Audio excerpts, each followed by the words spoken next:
At 5:29 a.m. on July 16, 1945, at the Trinity test site, roughly 35 miles southeast of Socorro, New Mexico, the United States detonated the world's first nuclear bomb.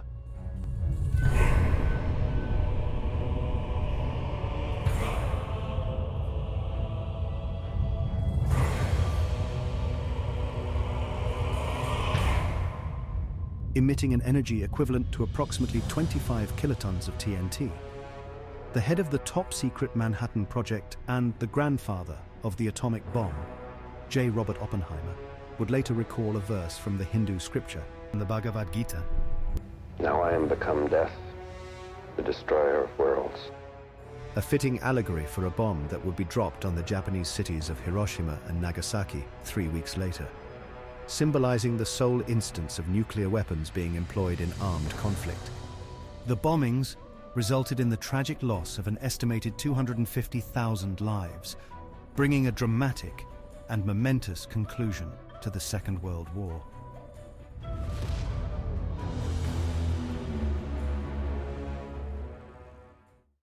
As of today, nuclear weapons remain the most devastating munitions the world has ever witnessed.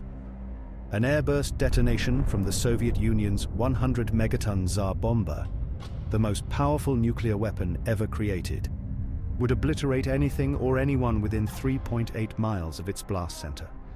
The emitted thermal radiation would cause third-degree burns within a radius of 46 miles, illustrating the unparalleled destructive capabilities of nuclear weapons. If dropped on a heavily populated area like New York City, an estimated 8 million deaths and almost 7 million serious injuries could be caused by a single 100 megaton Tsar bomber. Given their potential to cause the instantaneous death of millions and perhaps even bring about the total destruction of the Earth, one would assume that nuclear weapons are some of the most closely guarded and secure objects in the world. However, since 1950, there have been 32 broken arrow incidents involving the unexpected accidental launching, detonating, theft, or loss of nuclear weapons. Even more shocking, the US military has lost and disturbingly never recovered at least 6 nuclear weapons in the last 7 decades. Here are 6 times the US military completely lost their nuclear weapons.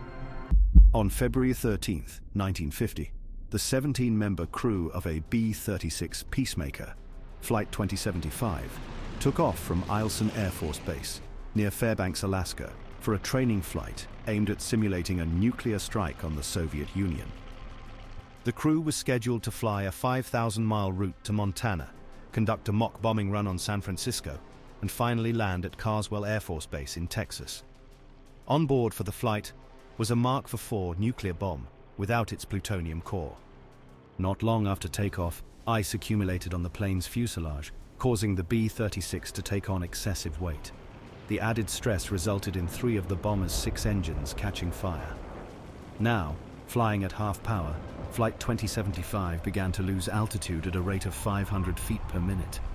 Following military protocol, the crew of Flight 2075 jettisoned their nuclear weapons somewhere over the Pacific Ocean. Captain Harold Barry then set the distressed B-36's autopilot to steer towards the open ocean before he and the rest of the crew bailed out near Princess Royal Island off the coast of British Columbia. The ill-fated B-36 failed to follow the autopiloted course, cruising for another 200 miles after being abandoned before finally crashing on Mount Kologjit, 117 miles inland in the Canadian wilderness. According to crew reports, shortly after being released from the B-36's bomb bay, the Mark IV's conventional explosives were detonated, destroying the nuclear bomb. The bomb's remains are presumably resting somewhere on the bottom of the Pacific Ocean, near the Gulf of Alaska. In early March 1956, 4 Boeing B-47 Stratojets took off from MacDill Air Force Base, Florida, for a 4,500-mile non-stop flight to Ben Guerir Air Base in Morocco. Hours into the flight, the formation descended to 14,000 feet through poor visibility, to complete the second of 2 scheduled in-flight refuelings over the Mediterranean Sea.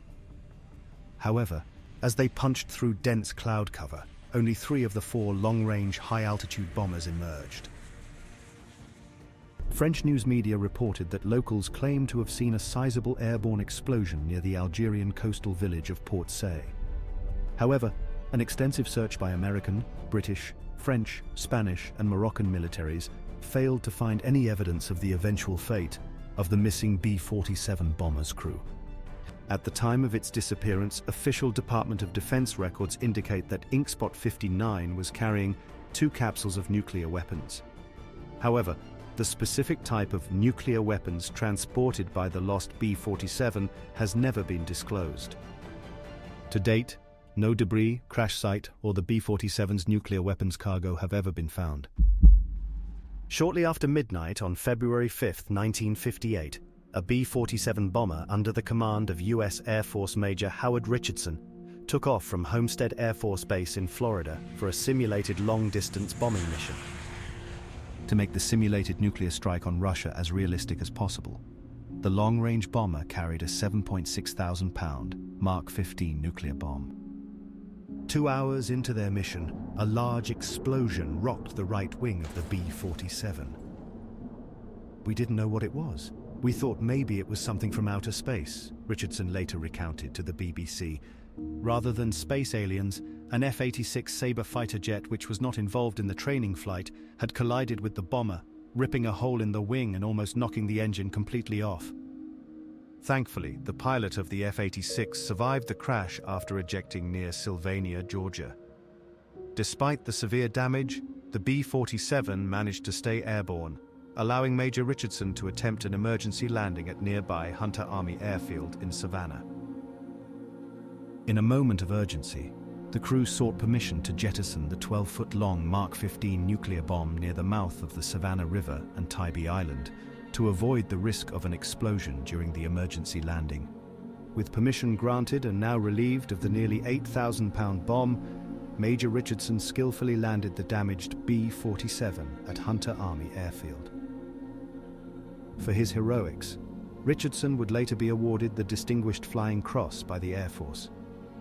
According to DoD records, an exhaustive search was conducted for the jettisoned nuclear weapon until April 16, 1958, when the Air Force declared the bomb irretrievably lost.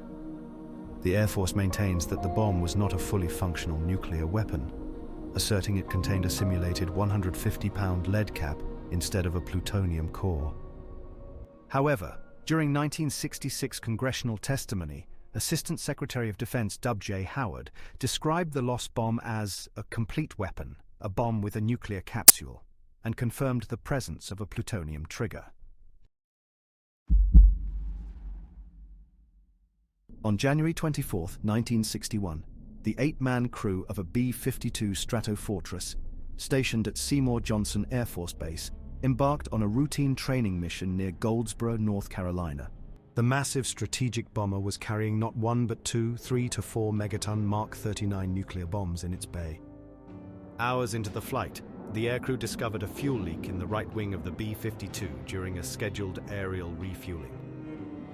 Abandoning the refueling attempt, the crew decided to try and make it back to Seymour Johnson Air Base. However, the plane's fuel leak worsened, causing it to dump close to 37,000 pounds of fuel in less than 3 minutes.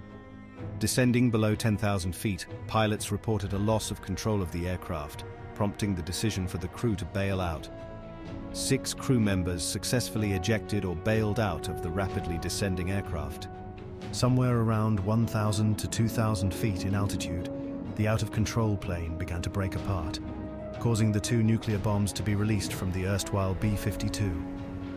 After separating from the bomb bay, 3 of the 4 arming mechanisms on one of the Mark 39 nuclear bombs activated, leading to the bomb's charging of firing capacitors and deploying a 100-foot diameter parachute.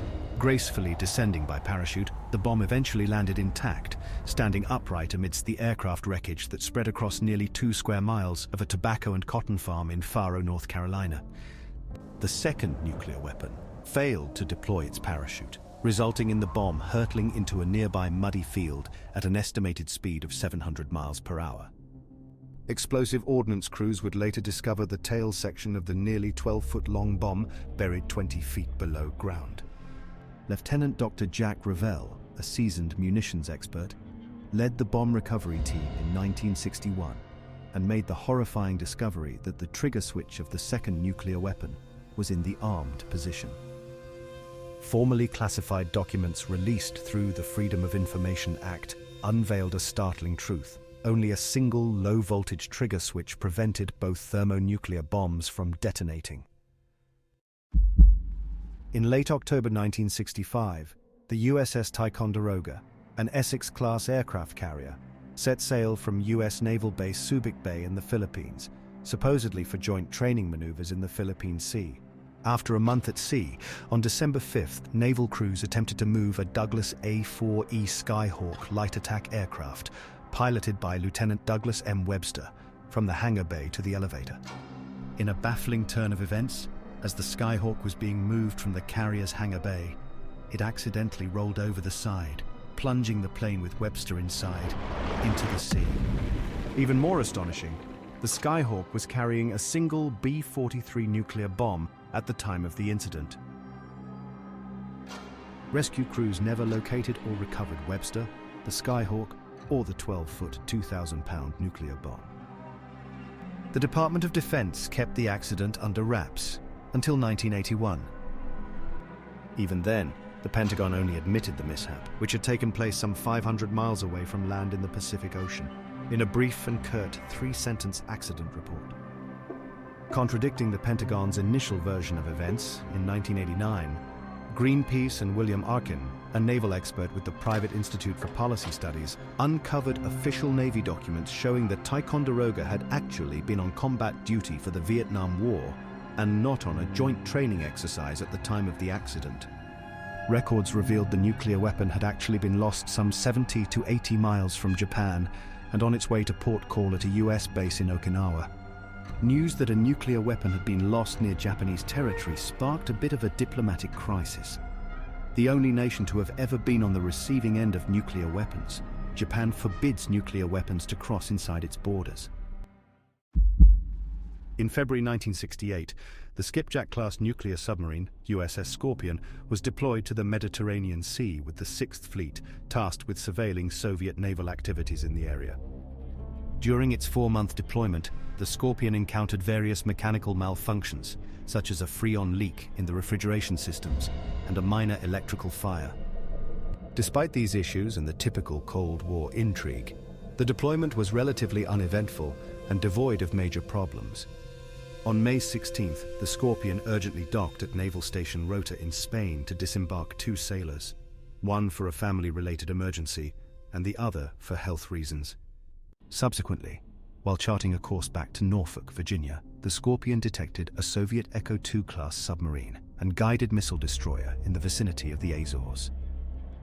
In the late hours of May 20th, the Scorpion communicated with a Navy communications station in Nea Makri, Greece, for an unusually prolonged duration, close to 24 hours. In a final message intended for Naval Station Rota, Commander Francis Slattery said the Scorpion was closing in on a Russian submarine to begin surveillance of the Soviets. On May 27th, American media started reporting that the Scorpion was overdue for its arrival in Norfolk. On June 5th, the Navy officially declared the Scorpion and its crew of 99 sailors as presumed lost. After an extensive search, in October 1968, the Navy research vessel located sections of the Scorpion's hull at a depth of roughly 10,000 feet, almost 400 nautical miles southwest of the Azores archipelago. Theories for what caused the catastrophic loss of the Scorpion have ranged from system malfunctions, the accidental explosion of a torpedo, to an intentional attack by the Soviet Union. When the USS Scorpion sank, it carried 2 Mark 45 torpedoes equipped with W-34 nuclear warheads. The Navy has only ever released a few photographs of the stricken sub, and no physical surveys of the wreck site have ever been made public. The Navy says the Scorpion's 2 nuclear torpedoes and nuclear reactor are periodically monitored to check for radiological leaks and ensure the deadly weapons haven't been disturbed. Nevertheless, thousands of feet below the water's surface, in the middle of the Atlantic Ocean, rests the tragically abandoned remains of an American nuclear attack submarine, 99 US sailors, and 2 nuclear-tipped torpedoes. On the upside, since the US Scorpion, the US military hasn't lost any nuclear weapons in the last 53 years. At least, that we know of.